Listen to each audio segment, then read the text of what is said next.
Hi friends, welcome to studies with Joy. आपका स्वागत है हमारे चैनल पे।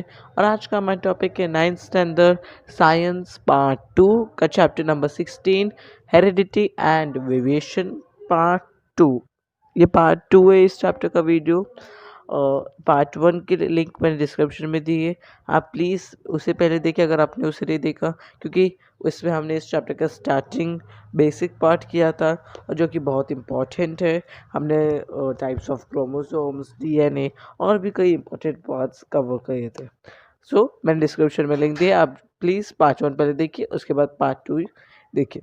और आज के वीडियो में भी हम लोग बहुत कुछ कवर करेंगे इस चैप्टर के, और आपको इस चैप्टर के नोट्स इस चैप्टर के लास्ट पार्ट में मिल जाएंगे।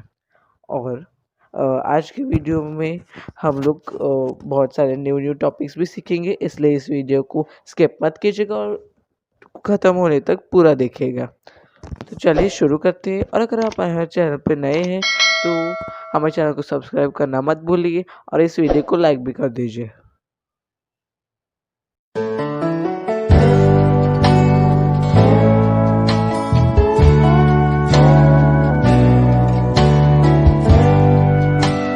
सबसे पहले आगे के टॉपिक पे जाने से पहले हम लोग पहले रिकॉग्नाइज करते हैं कि हमने क्या क्या सीखा था पार्ट 1 में। शॉर्ट रिवीजन आप बोल सकते हो। हमने सबसे पहले सीखा था इनहेरिटेंस क्या होता है, the branch of biology which studies the transfer of characteristics of organisms from one generation to the next and genes in particular is called genetics. ये भी हमने पढ़ा था। फिर हमने इनहेरिटेंस, आपको मैंने बताया था कि सिमिलैरिटीज़ होती है, फिर बहुत सारे डिफरेंसेस भी होते हैं। फिर हमने समझा था कि what is heredity, what are inherited traits and expression of traits. Transfer of characteristics from parents to offspring is called heredity. अब यहाँ पर offspring मतलब अब उनके child, we say the child as offspring. Then we also started the concept of chromosomes. Chromosomes are very important. Uh, the structure in the nucleus of cells that carries the hereditary characteristics is called the chromosome, and it is made up of mainly of nucleic acids and proteins. Then we learned about which are the four types of chromosomes: metacentric, submetacentric, acrocentric, telocentric. And then we learned about homologous chromosomes and heterologous chromosomes. If the both pairs of in the pair of chromosome both are of same type, then they are called as homologous chromosomes. And in a pair of chromosome, if both chromosomes are of different types, then they are called as heterologous chromosomes. Then we chromosomes of different pair are called sex chromosomes. So we also learned that in human beings there are 23 pairs of chromosomes, and in that 22 pairs of autosomes and one pair of sex chromosomes. And we then learned about DNA, that is deoxyribonucleic acid. So now let's go through the structure of DNA again for a quick revision. So how was the structure of DNA? It was like this, and here you can see the four nitrogenous bases, which are adenine, thymine, guanine, cytosine. Adenine always pairs with thymine and guanine always pairs with cytosine. But remember that adenine and guanine are called as purines and cytosine and thymine are called as pyrimidines. तो यहाँ पर बहुत बार confusion होता है आपको कि कौन किसके साथ पैर हो रहा है। याद रखना शॉर्ट फॉर्म में ATCG। एंड हियर अगर हम लोग व्हाट आर प्यूराइंस पूछे तो एडिनाइन और ग्यूनाइन, अब वैसे में AG आ जाएगा। ओके, याद रखिएगा। और okay, and here this is a structure, and here there are pair of nitrogenous bases, nucleotides, which is called as. Now let's go to today's concept, which is gene. You have learned about gene in your lower classes. We will just go through it. What are genes? Each chromosome is made up of a single DNA molecule. Segments of the DNA molecule are called genes. So हर एक chromosome DNA के एक single molecule से बने होता है और उस chromosome के वो जो मॉलिक्यूल्स है यानी कि आप बोल सकते हो segments of the DNA molecule are called genes. Due to variety in the sequence of nucleotides, different kinds of genes are formed. These genes are arranged in a line. So they are arranged in a line, proper line में और वो अलग अलग variety में होते हैं लेकिन sequence होती है उनकी एक. These genes are arranged in a line and genes control the structure and function of the cells and of the body. Very important that who controls the structure and function of the cells and of the body. It is none other but genes. So please remember this. Also, they transmit the hereditary characteristics from parents to offsprings. So वो उनका main काम तो है they control करना structure और function of the cells and of the body और वो transmit भी करते हैं यानी कि पास करते हैं from one generation to another the hereditary characteristics from parents to offspring. Hence, they are said to be the functional units of heredity. So, who are the functional units of heredity? The question comes. So, it's the answer that genes are the functional units of heredity. That is why many similarities are seen between parents and their offspring. Information about protein synthesis is stored in the genes. Okay, so this is the way a gene is. Gene का structure हम लोग देख लेते हैं एक बार. This is a small image of gene. अब ये क्रोमोसोम है, यहाँ पर आपको दिख रहा है जीन. अब आप ये मत समझना कि ये पूरा जीन है. इनके अंदर जो मॉलिक्यूल्स होते हैं डीएनए के अंदर, आपने हमें अभी अभी पढ़ा कि segments of DNA molecule are called genes. Okay, अब जा रहे हैं हम लोग एक छोटे से पास्ट में. थोड़े लिए पास्ट में भी जाना पड़ता है, हमेशा प्रेजेंट में रहेंगे तो मज़ा कहाँ आएगा. सीड्स ऑफ टेक्नोलॉजी, यानी कि टेक्नोलॉजी के सीड्स. मतलब आप ये मत समझना कि टेक्नोलॉजी से सीड बन गए, ऐसा कुछ नहीं है. सीड्स ऑफ टेक्नोलॉजी ये क्या है? This is nothing but how the, मतलब मैं बोल सकता हूँ कि कैसे शुरू हुआ था. प्लांट उगने में से सबसे पहले वो सीड होता है ना, तो वही. इन 1990 the human genome project was together undertaken by all the geneticists of the world. In June 2000, scientists of this project and Celera Genomics Corporation, a private industry in USA, collectively announced the discovery of the complete DNA sequence of the human genome. So 1990 में human genome project हुआ था. It was undertaken by all geneticists of the world. मतलब दुनिया के जितने भी जेनेटिसिस्ट्स, मतलब जो जेनेटिक्स के बारे में जानते हैं, जेनेटिक्स की पढ़ाई की है उन्हें हम बोलते हैं जेनेटिसिस्ट्स. इन जून 2000 साइंटिस्ट ऑफ दिस प्रोजेक्ट और सेलेरा जेनोमिक्स कॉरपोरेशन, एक प्राइवेट इंडस्ट्री है यूएसए में, उन्होंने अनाउंस किया एक complete DNA sequence of the human genome. Depending upon the findings of this project, scientists confirmed that the number of genes in the human genome is about 20,000 to 30,000. So genes कितने हैं हमारे human genome में, वो है मतलब due to this ये project की मदद से उन्हें मालूम पड़ा 20,000 to 30,000 है. Later, scientists discovered the genomic sequence of many microorganisms. Due to research in genomics, disease-causing genes can be identified. If disease-causing genes are identified, genetic diseases can be diagnosed and properly treated. So इसके मदद से जो disease cause करते genes, उन्हें identify करना easy हो गया और उनके खिलाफ रेडी रहना भी बहुत इजी हो गया था. So this was happened. Now we will study about RNA, DNA, RNA. आप बोलोगे इसमें बहुत बार कन्फ्यूजन होता है. डीएनए तो है डीऑक्सी राइबो न्यूक्लिक एसिड। अब आरएनए, आरएनए भी उससे सिमिलर है नाम, राइबो न्यूक्लिक एसिड इस आरएनए। अब हम लोग पढ़ रहे हैं अभी आरएनए के बाद। अब आपने बहुत बार डीएनए सुना होगा, डीएनए के बारे में आपने पढ़ा भी होगा लोअर क्लासेस में, लेकिन आरएनए के बारे में आप आई थिंक सो आपने पहली बार सुना होगा। तो what is RNA? RNA is the second important nucleic acid of the cell. So RNA कुछ और नहीं, लेकिन वो एक सेकेंड दूसरा इंपॉर्टेंट न्यूक्लिक एसिड है। DNA is the first important nucleic acid, remember. This nucleic acid is made up of ribose, sugar, phosphate molecules, and 4 types of nitrogenous bases: adenine, guanine, cytosine, and uracil.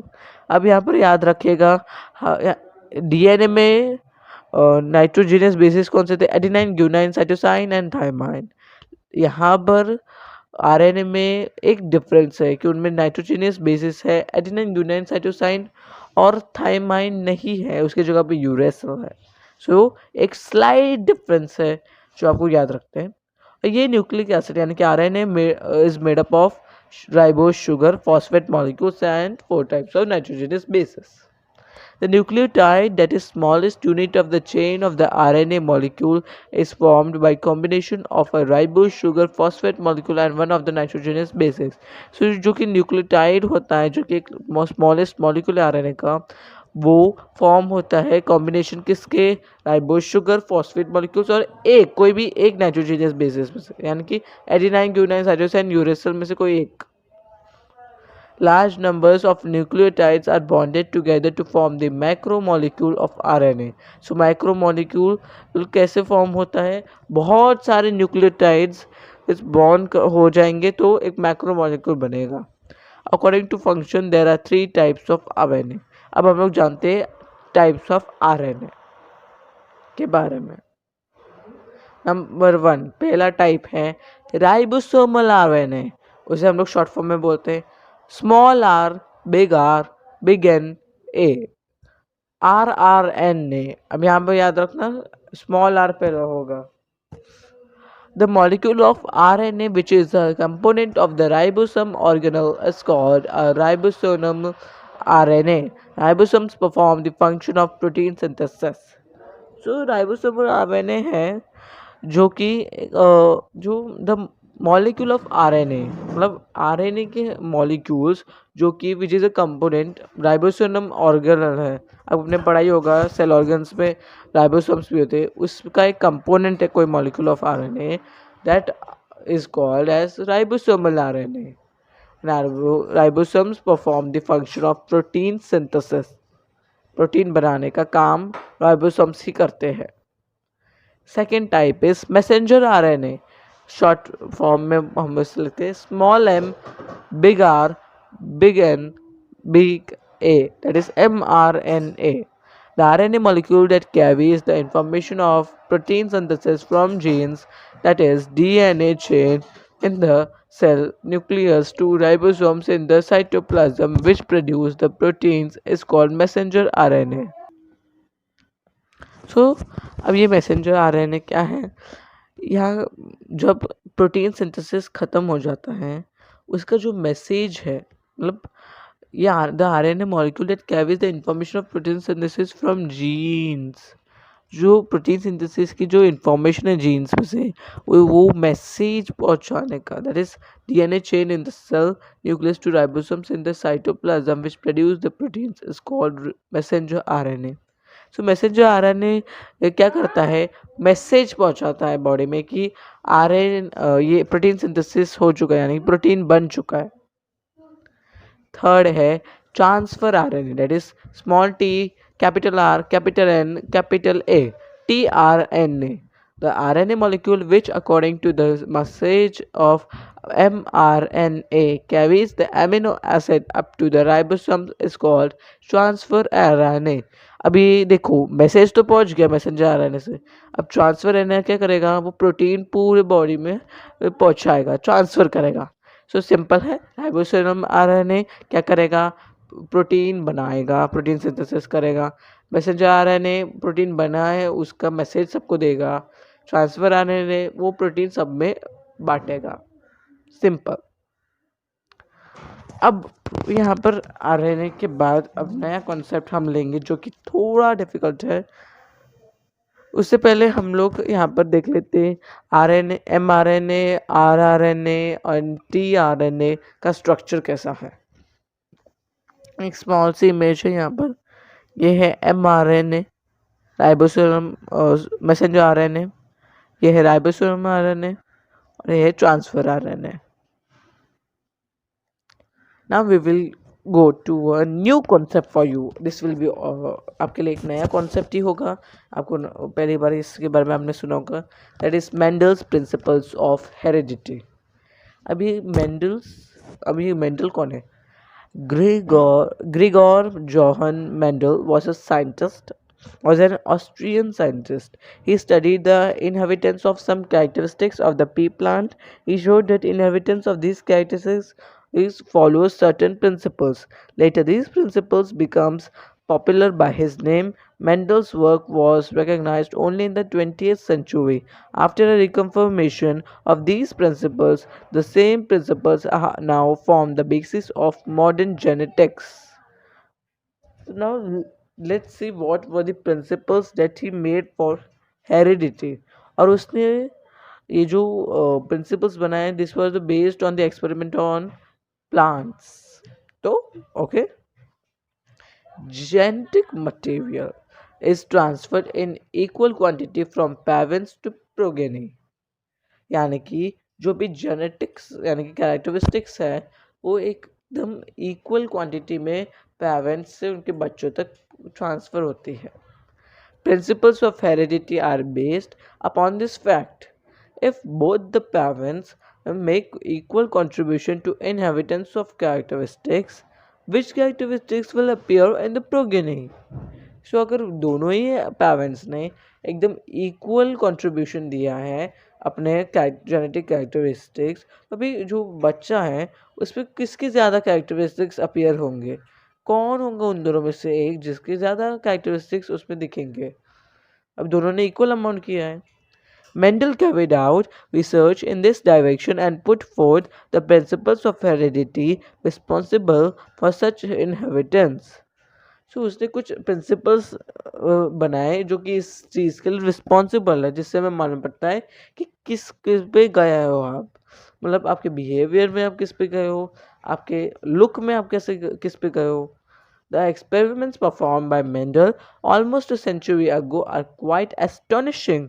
All of Mendel's experiments were based upon the visible characteristics of the pea plant, Pisum sativum. So pea plant पे base थे उनके experiments और उसी के हिसाब से उन्होंने किया। तो characteristics are, now first of all we will learn about Mendel's experiment of the monohybrid cross. Mendel ने जो एक्सपेरिमेंट्स किए थे उनमें से मोनोहाइब्रिड क्रॉस का एक एक्सपेरिमेंट किया है उन्होंने, उसके बारे में हम लोग पढ़ेंगे। अब सब In this experiment, Mendel brought about the cross between two pea plants with only one pair of contrasting characters. This type of cross is called a monohybrid cross. यहाँ पर मैं आपको कुछ बताता हूँ, what is dominant and recessive. अब dominant character और recessive character क्या होता है? डोमिनेंट कैरेक्टर होता है जिस पे आप लुक में गए हो, और रिसेसिव कैरेक्टर वो होता है जिसका बिहेवियर आपको मिला है। ओके, आपके पेरेंट्स में से कोई एक डोमिनेंट होगा और कोई एक रिसेसिव होता है, सो दैट डिपेंड्स। एंड अभी यहाँ पर हम लोग बात कर रहे हैं मोनोहाइब्रिड क्रॉस की। Mendel brought about the cross between two P plants with only one pair of contrasting characters, यानी कि एक ही पैर के contrasting characters. This type of cross is called a monohybrid cross. Only one pair है ना, तो mono means one. So as to study the monohybrid ratio, let us consider the characteristic plant height with a pair of contrasting characteristics tall plant and dwarf plant. तो यहाँ पर Mendel ने क्या किया है, उन्होंने कौन सी कैरेक्टरिस्टिक को कंसिडर किया? Plant height. उस तरह उन्होंने एक टॉल प्लांट लिया और एक ड्वार्फ प्लांट यानी कि छोटा प्लांट, एक बड़ा एक छोटा। अब दोनों ही पी प्लांट्स तो थे। Tall pea plants and dwarf pea plant were used in this cross. Hence, this is parent generation P1. So यहाँ पर जहाँ tall pea plant और आप बोल सकते dwarf pea plant इनको यूज किया है, इसे हम बोलते हैं P1, that is parent generation 1, पहली generation. ओके, याद रखना है। Mendel referred to the tall and dwarf plants as dominant and recessive respectively. मैंने आपको बोला है यहाँ पर मेंडल ने रेफर किया कि टॉल प्लांट है डोमिनेंट कैरेक्टर और dwarf plant है recessive character. The tall plant was referred to as dominant because all the plants in the next generation were tall. अब देखो उस टॉल प्लांट को क्यों डोमिनेंट बोला गया, क्योंकि जो उनका इन दोनों के बच्चे थे, मतलब आगे के जो जनरेशन में थे, वो सारे प्लांट्स टॉल ही थे, तो अब वो उनके जैसे उनका लुक आया है उसमें, तो वो हो गए डोमिनेंट, उनके जैसे ही है। The dwarf plant was referred to as recessive because this characteristic did not appear in the next generation at all. जो dwarf plant है यानी कि जो उसके जो कैरेक्टरिस्टिक है वो आगे किसी में भी किसी जनरेशन में भी दिखे ही नहीं, इसलिए उसे बोला गया recessive. This experiment has been presented by the Punnett square method as shown below. This is the experiment. अब यहाँ पर आप बोलोगे टीटी क्या है, टीटी क्या है, यहाँ पर बहुत कुछ आपको टी दिख रहा होगा। Here T this one is tall plant and here small t is dwarf plant. अब यहाँ पर आप देख सकते हो, यहाँ पर इन दो टी में से एक टी को मैं लेता हूँ यहाँ पर, और इन दोनों में से भी मैं एक टी को लेता हूँ। ये दोनों तो पहले यहाँ पर आपको लिख देना पैरेंट्स है, ये दोनों, ये सबको पता है। अब ये है गैमेट्स, एक टी, और अब हमने क्या किया है, ये टी और ये टी को क्रॉस कर दिया है, ये टी और ये टी को साथ में ला दिया, तो हो जाएगा बिग टी, एक बड़ा टी, एक छोटा T, T. And this is the F1. What I am telling here, it is F1, first filial generation. अब क्या होगा, टी, ये वाला एक टी और ये दूसरा वाला भी, अगर दोनों इसमें से हमने एक ही लिया था ना, अभी दूसरे वाले को भी करेंगे तो वो भी ऐसे टी बनेगा, तो वो दोनों को ऐसे हमने लिख दिया और दोनों को ही स्प्लिट कर देते हैं हम लोग, इसमें से एक टी अलग और ये छोटा टी अलग, इसमें से भी बड़ा टी अलग, छोटा टी अलग, ये फिर से गैमेट्स ही है। अब क्या करेंगे, अब यहाँ पर हम लोग एक टेबल बनाएंगे, इसकी टेबल है ये फर्स्ट फिलियल जनरेशन की टेबल है। यहाँ पर हम लोग क्या कर रहे हैं, यहाँ पर ये सारे हैं मेल गैमेट्स और ये है फीमेल के गैमेट्स। अब यहाँ पर देख सकते हैं आप टी हमने क्या किया, यहाँ पर ये जो टी थे जो कि मेल के थे, टॉल प्लांट के, ये इसमें हमको पता नहीं कौन मेल है कौन फीमेल है, हमको सिर्फ ये याद रखना है। ये जो टी थे वो हमने यहाँ पर लिख दी और ये वाले टी यहाँ पर लिख दिए। आपको यहाँ पर मेंशन करना है ये मेल है और ये फीमेल गैमेट्स है। अब ये टी और ये टी के साथ मल्टीप्लाई, तो टी इंटू टी हो जाएगा, कैपिटल दोनों, और ये को भी हम मल्टीप्लाई करेंगे तो वो होगा T and small T. So here it is homozygous tall and here it is heterozygous tall। अब यहाँ पर आपने देखा कि ये वाला टोटली डोमिनेंट कैरेक्टर पे होगा उसका सब कुछ, क्योंकि दोनों ही टी है, बड़े टी यानी कि टॉल प्लांट पे ही बहुत कुछ सब कुछ हो सका, और ये जो दूसरा बच्चा है वो टी अब ये दोनों पे होगा क्योंकि दोनों है इसमें। अब ये जो स्मॉल टी है इसको इस बड़े टी से मल्टीप्लाई करना है, T into T, it is big T one small T, ये भी दोनों पे निर्भर करेगा। फिर अब ये स्मॉल टी और ये टी दोनों इससे मल्टीप्लाई करेंगे तो दोनों ही स्मॉल टीज हो गए, तो ये टोटली रिसेसिव कैरेक्टर पे जा रहा है ड्वार्फ प्लांट में। ओके, तो यही है मोनो हाइब्रिड क्रॉस। और इसका रेशियो, अभी आप बोलोगे फिनोटाइपिक रेशियो और जेनोटाइपिक रेशियो क्या होता है। फिनोटाइपिक रेशियो भी होता है और जेनोटाइपिक रेशियोज भी होते हैं। अब ये क्या होता है मैं आपको बताता हूँ कि अगर फिनोटाइपिक रेशियो क्या होता है, आपका लुक रेशियो, कितने बच्चों का लुक उस पे गया वैसे। और जेनोटाइपिक रेशियो होता है behaviour ratio.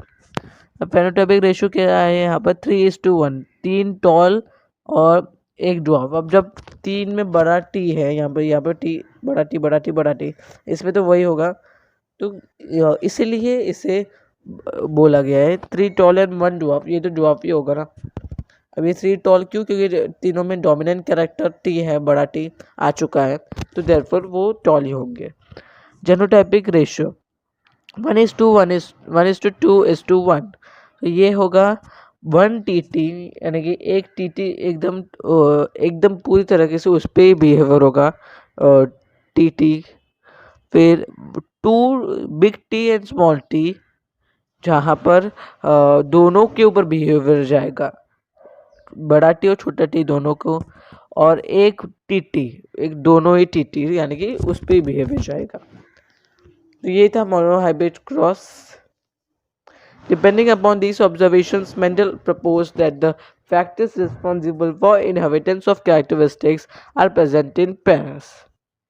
Today we refer to these factors as genes. तो यही factors genes है, TT वही।